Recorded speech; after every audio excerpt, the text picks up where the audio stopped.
Bonjour, aujourd'hui nous allons traiter un nouveau chapitre, l'effet Doppler, qui est très important en terminale spécialité physique. Il est souvent proposé dans les sujets du bac. Alors, l'effet Doppler, il consiste à étudier la différence entre les fréquences émises et les fréquences reçues. Lorsqu'il y a une différence, ça s'appelle l'effet Doppler.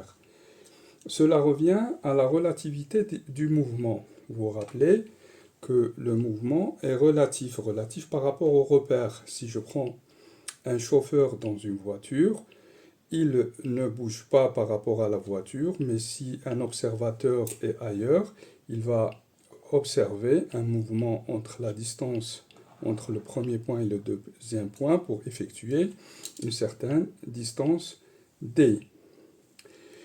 Et la vitesse du chauffeur par rapport à l'observateur, si ça c'est la distance d, et là c'est le temps qui est fait entre t1 égale à 0 secondes et le temps t2, d égale, la vitesse v égale à d sur t, ou bien t2 moins t1 ou delta de t. Vous vous rappelez de ça. Donc,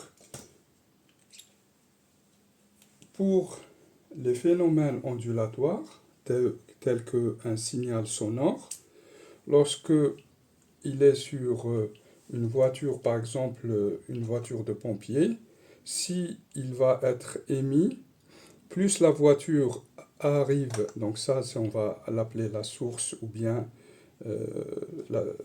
l'émetteur, et là le récepteur R, plus il s'approche, plus l'onde ou la fréquence de l'onde va être plus grande.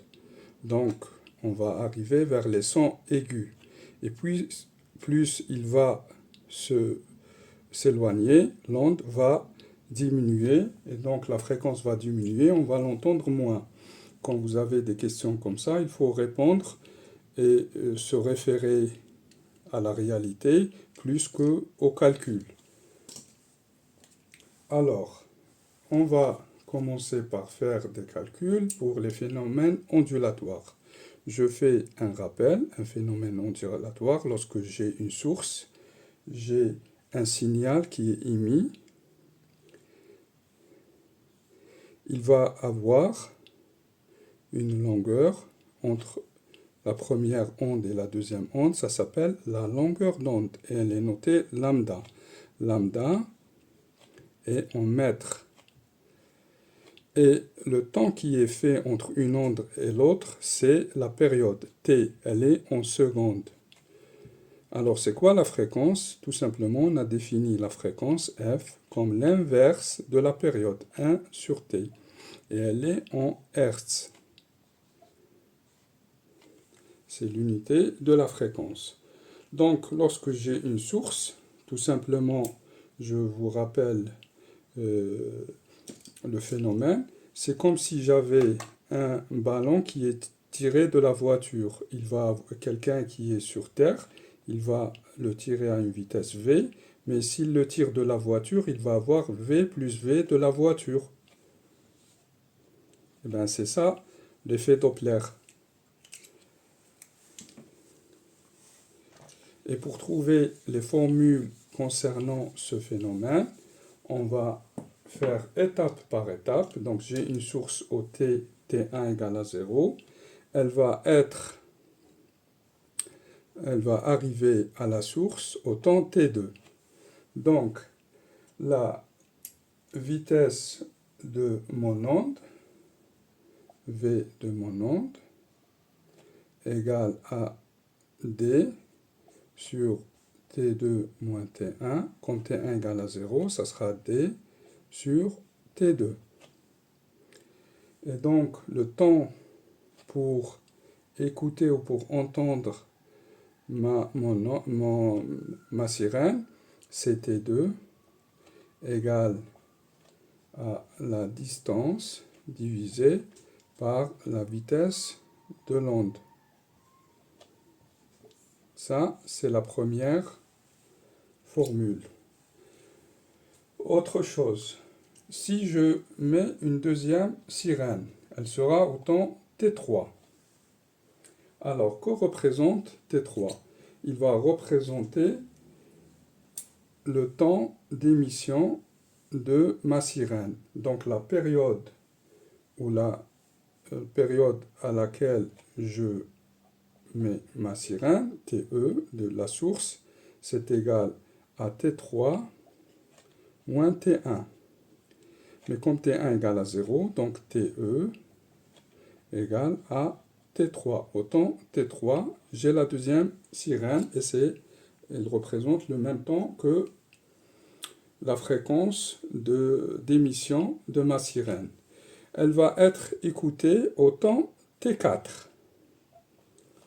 Bon, mais est-ce qu'elle va traverser toute la distance D?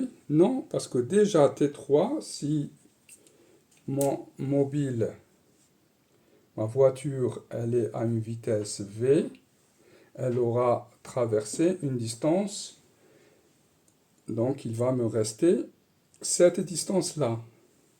Et elle va être représentée par D moins V, la vitesse du véhicule, fois T3. Et c'est logique. Donc c'est égal à D moins la vitesse du véhicule multiplié par la période à laquelle on fait la sirène, TE, T de l'émetteur. Donc T4, quand est-ce qu'on va écouter notre sirène? C'est au temps T3 plus le temps qu'il faut pour faire cette distance-là. Je le calcule, ce temps-là, temps de véhicule, je vais l'appeler plus TV. Je vais noter TV. Comment je le calcule? Eh bien, je le divise par la vitesse de l'onde. Donc D moins V fois TE sur V de l'onde.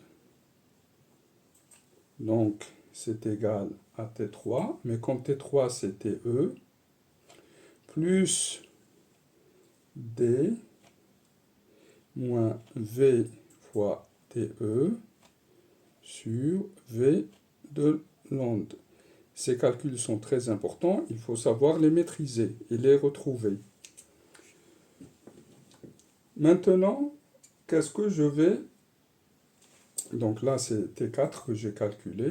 Je vais réécrire, c'est quoi la fréquence de ma source T, de mon récepteur. T, c'est égal à T4 entre deux, c'est-à-dire deux ondes qui arrivent, moins T2. Vous vous rappelez, c'est T2 qui est arrivé et T4. Donc moins T2. Je remplace chaque temps par sa valeur. GTR égale, donc T4 c'est TE plus D moins V fois TE sur V onde, moins T2. Alors il est où T2? Il est là, regardez, D sur V onde. D sur V onde. Et c'est égal à TE plus D sur V onde.